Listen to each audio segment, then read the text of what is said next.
Every David Austin Rose video lists the same 10 varieties. Olivia Rose Austin, Munstead Wood, Gertrude Jekyll.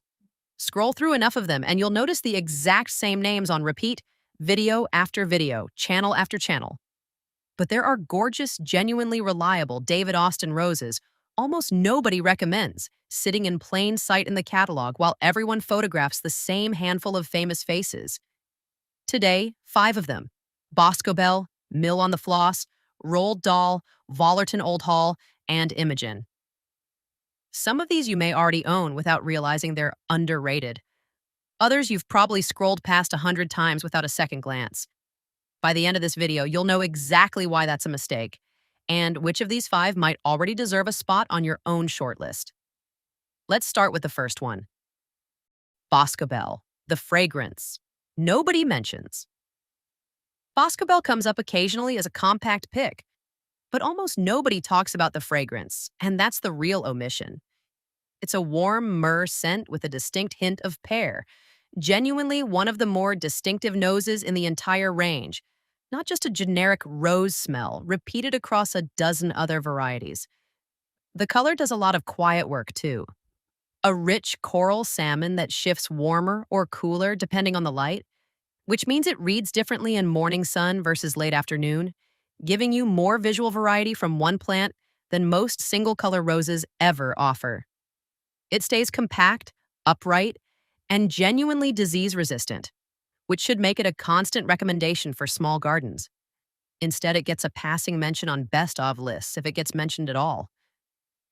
Pair it with something that echoes that pear note in the fragrance.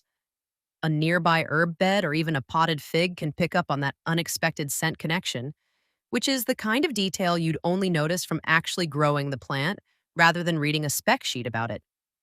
It also holds its shape well as a cut flower, lasting several days in a vase without dropping petals early, which is one more thing that never makes it onto a typical comparison list. Mill on the Floss, the arching habit nobody talks about. Mill on the Floss gets overlooked for a reason that's actually a strength once you understand it. It doesn't grow upright and tidy the way a lot of famous varieties do. Its canes arch and lean, weaving naturally through whatever's planted nearby rather than standing as a stiff, self-contained shrub. Most best-of lists favor varieties that photograph well as a single, neat specimen, and an arching habit doesn't do that as cleanly. But in an actual mixed border, that same habit is exactly what creates the informal, cottage garden look most gardeners are chasing in the first place. The warm pink rosette-form blooms carry a rich myrrh fragrance too, putting it in the same scent family as Boscobel, but with a noticeably different character. If you've been fighting to make a stiffer, upright variety look relaxed and informal, this is often the easier fix. Pick a rose that already grows that way instead of forcing one that doesn't. It also makes an excellent short climber if you give it something to lean against, since that same arching tendency means it doesn't need heavy tying in the way a strictly upright climber does. It drapes over a low fence or arbor almost on its own. Give it room to actually arch too. Crowding it too tightly against a wall or a neighboring shrub flattens out the very habit that makes it worth growing in the first place. Roald Dahl, vigorous, healthy, and somehow still under the radar. Roald Dahl should honestly be much more famous than it is. Warm apricot peach blooms, a light tea fragrance, and genuinely exceptional disease resistance. The kind that keeps foliage clean through a full season without much intervention. It's also one of the most vigorous repeat bloomers in this entire lineup, flushing reliably and quickly after deadheading, which makes it a forgiving choice for anyone still learning to read their own plants. On paper, this checks every box a beginner-friendly recommendation is supposed to check. The likely reason it hasn't broken through the same way some others have: apricot and peach tones are a little harder to photograph than a saturated pink or red, and a slightly washed-out thumbnail image just doesn't grab attention the way a bold color does, regardless of how the plant actually performs in a real garden. In person, though, that softer coloring is part of the appeal. It blends into a mixed border rather than dominating it, which makes Roald Dahl one of the easiest roses to work into an existing bed without a redesign around it. If this introduced you to a rose you've never heard of, hit that hype button below. Fastest way to get this in front of gardeners stuck choosing from the same 10 names. Back to it. Wollerton Old Hall, the climber that performs brilliantly. Wollerton Old Hall solves a specific problem most gardeners don't realize has an elegant solution. A genuinely strong, healthy climber with real fragrance, not just size. Pale, creamy apricot blooms carry a rich scent that blends myrrh with a citrus tea note, distinctive enough to notice from several feet away. It performs well trained on an arbor, a wall, or even left as a large, loose shrub if you don't want to commit to training it vertically at all. Genuine flexibility that a lot of famous climbers don't offer, since many of the well known names are bred primarily for one specific use. It's vigorous without becoming unmanageable and healthy enough that it rarely needs the spray schedule some climbers demand. If you've been defaulting to the same one or two famous climbing varieties every time this topic comes up, this is worth putting on the list instead. It also tolerates a bit more shade than most repeat blooming climbers, holding on to reasonable flower production even on a wall that only gets a half day of direct sun. A real advantage if your best vertical space isn't facing due south. Combine that shade tolerance with the fragrance, and it's genuinely one of the better choices for a shaded entryway or porch, somewhere you'd actually smell it every time you walked past. Imogen, the newer release with serious disease resistance. Imogen is one of the newer releases in the range, and it's a good example of how breeding priorities have shifted over the years. Modern introductions increasingly lead with disease resistance first, fragrance and form, second, rather than the other way around. The pale lemon yellow color is soft and versatile, easy to place in almost any color scheme without it fighting for attention the way a bold red or hot pink can. But the real selling point is how clean the foliage stays through a full season, even in conditions that would show black spot on an older variety within weeks.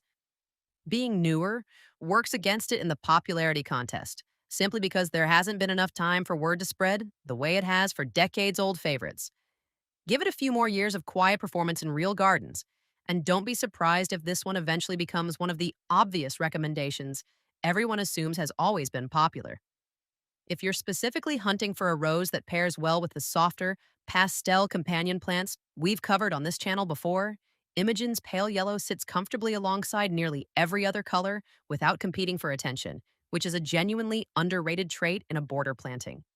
It's also worth watching over the next few seasons to see how it performs in a wider range of gardens. Since newer releases sometimes reveal strengths or weaknesses, a shorter trial period never had time to show.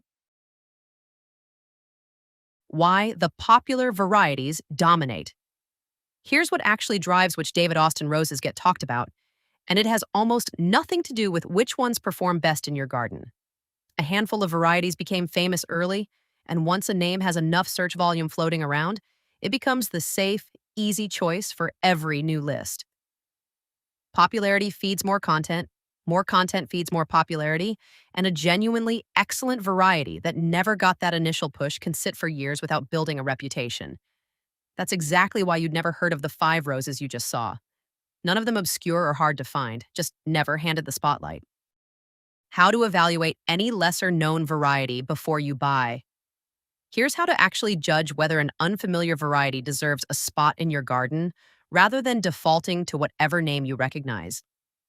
Check disease resistance ratings specifically, not just star ratings or review counts.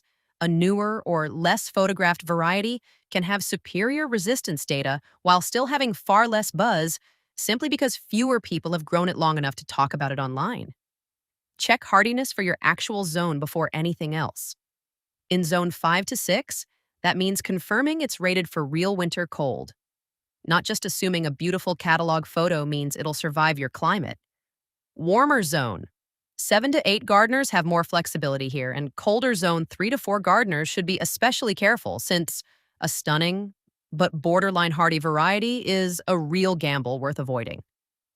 Southern Hemisphere gardeners, the same rule applies, just checked against your own regional hardiness guidance instead, and container growers in any zone should lean toward the hardier end of a variety's range too, since roots in a pot get far less insulation than roots in the ground. And read grower descriptions directly from the breeder or a specialist nursery, not just secondhand mentions on forums, since the original source usually has the most accurate, specific information about habit, fragrance type, and repeat performance. One more habit worth building. Keep a running list of varieties that catch your eye in catalogs, even if you've never heard anyone mention them. And research 2 or 3 of those every season, instead of only ever buying what's already trending. That's a genuinely simple way to end up with a collection nobody else's garden looks quite like, and it costs nothing more than a little extra reading before your next order goes in. This is exactly what following the crowd actually costs you. Not a bad rose necessarily, just a smaller garden than you could have had. Every gardener who only plants the 10 most mentioned varieties is choosing from a fraction of what's genuinely available and excellent. The 5 roses in this video aren't hidden because they're inferior. They're hidden because fame and merit aren't the same thing. And the only way to close that gap is to occasionally judge a rose on its own data instead of on how many videos you've already seen it in. That doesn't mean ignoring the famous names either, as plenty of them earned their reputation honestly. It just means treating fame as one data point among several, not the whole decision. Boscobel for fragrance nobody mentions. Mill on the floss for an arching habit that actually works in your favor. Roald Dahl for vigor and health that should have made it famous already. Wollerton Old Hall for a climber that does more than just get big.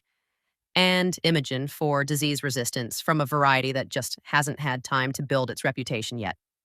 Check disease ratings, check your zone's hardiness, and read the grower's own description before you buy. And you'll start finding roses like these on your own, long before they show up on everyone else's list. If this gave you a name you'd never heard before, hit like and subscribe for the rest of this system. Until next time, happy gardening.